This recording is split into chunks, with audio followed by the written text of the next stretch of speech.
Hello friends, લગ્નગાળાની season ચાલે છે ત્યારે મિત્રો આજે એક મોટી ઉંમરના બાને મળવાનું થયું. બાએ ખૂબ સરસ વાત કરી કે બેન, સાવ ઘોડીએ ઘર હતું અને મારા પતિનું અવસાન થયું. સમય કેવો હતો, મજૂરી કરવી પડે, બીજાની ઘરે દાડીએ જવું પડે, ઢોર ઢાખરનું કરવું પડે, ભણેલા તો હતા નહીં, કાળી મજૂરી કરીને પેટે પાટા બાંધીને ભૂખ્યા રહીને દીકરા અને દીકરીને મોટા કર્યા. અને મોટા કર્યા પછી દીકરો થોડું ઘણું ભણ્યો, સારી એવી નોકરી પણ મળી ગઈ. અને દીકરો ભણતો હતો એટલે દીકરીના લગ્ન પહેલાં કરવા પડ્યા. હવે દીકરીના લગ્ન કરવા એટલે ઘરવાળા તો નહીં, એટલે દેર દેરાણીને ખોડા પાથરવા પડે કે તમે મહેરબાની કરીને કન્યાદાન લ્યો તો મારી દીકરીના લગ્ન થાય. બેન, એક વિધવામાં પોતાના બાળક માટે રાત ઉજાગરા કરી શકે, મહેનત મજૂરી કરી શકે, પેટે પાટા બાંધીને એને ઉછેરી શકે, પણ એના સારા પ્રસંગમાં તો એણે દૂર ઊભા રહીને જ આશીર્વાદ આપવાના, એનાથી ક્યાંય નજીક પણ અવાય નહીં. આવો સમય હતો. અને ખોડા પાથરી પાથરીને દેર દેરાણીને મનાવ્યા અને દીકરીના કન્યાદાન લેવા માટે માંડ કરીને બેઠા. ભાઈ સાહેબ બાપા કરવું પડે. પછી સમય જતાં દીકરાના પણ સગપણ થયું, ભણી ગણીને દીકરાને સારી નોકરી મળી. હવે મારા દીકરાએ જીદ લીધી કે મારા લગ્નમાં મારી વરમા તરીકે તારે જ આવવાનું છે. હવે આ વાતની ખબર દેર દેરાણીને બધા કુટુંબમાં પડી એટલે બધાય વાતો કરવા લાગ્યા. હવે મેં ના પાડી કે દીકરા આવું ન થાય, એટલે એણે મને ખૂબ સમજાવ્યું કે માં શું કામ ન થાય, તું મને જન્મ દેનારી, અરે તારા કરતાં મારું ભલું કોણ વધારે ઈચ્છે, અરે મારી કપાળે પેલો ચાંદલો માં તારે કરવાનો છે.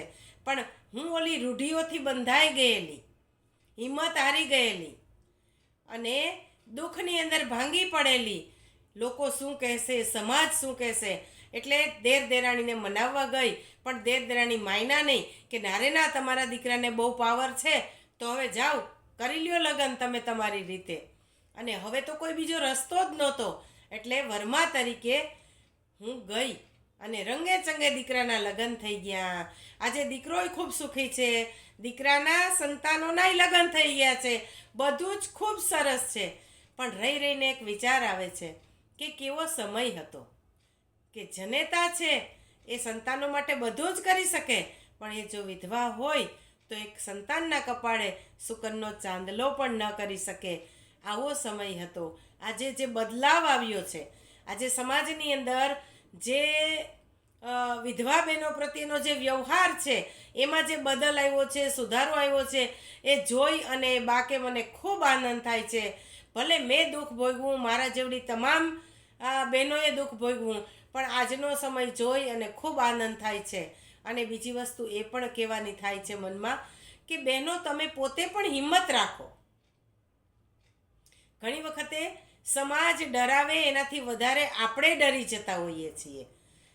એ બાઈએ જે સરસ મજાની વાત કરી એ વાત આપની સાથે શેર કરું છું કે જિંદગી આપણી, સંતાનો આપણા, મહેનત મજૂરી કરવી આપણે, અને છતાંય બીવાનું સમાજથી આપણે ક્યાં કંઈ ખોટું કામ કરવું છે. અરે આપણા જ સંતાનોના કપાળે ચાંદલો કરવામાં પણ બીવાનું.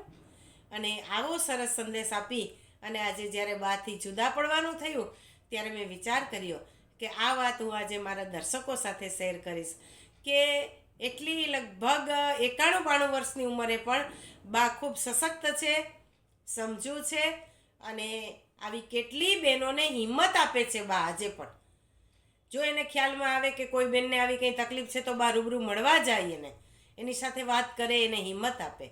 તો આવા બા જેવા બહેનો છે ને એ ખરેખર સમાજની નબળી એવી કોઈ દીકરીઓ હોય ને તો એના માટે ટેકો બનીને ઊભા રહે એવા છે.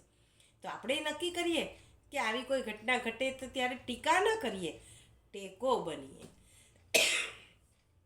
નમસ્કાર.